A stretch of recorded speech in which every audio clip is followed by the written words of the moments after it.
Bismillahirrahmanirrahim. Assalamualaikum warahmatullahi wabarakatuh. Hari ini kita ni belajar pelajaran Tauhid. Sebelum kita ni memulakan pelajaran, kita ni sama-sama dulu membaca doa sebelum belajar. Bismillahirrahmanirrahim. Rabbi syrahli sadri wa yassirli amri wahlul uqdatam min lisani yafqahu qawli.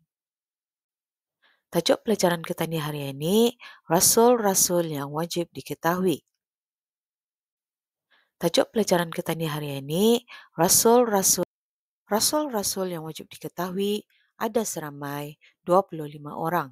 Yang pertama, Adam alaihi salam. Yang kedua, Idris alaihi salam.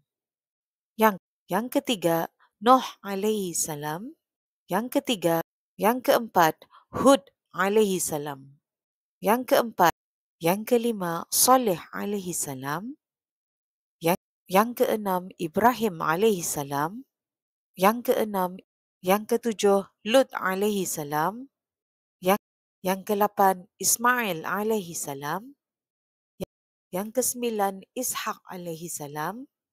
Yang ke-10, Yaqub alaihi salam. Yang ke-11, Yusuf alaihi salam. Yang ke-12, Ayub alaihi salam.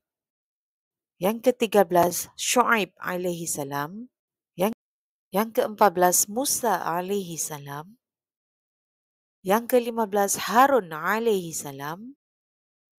Yang ke-16, Zulkifli alaihi salam.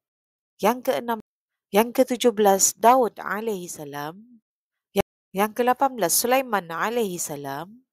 Yang ke-19, Ilyas alaihi salam.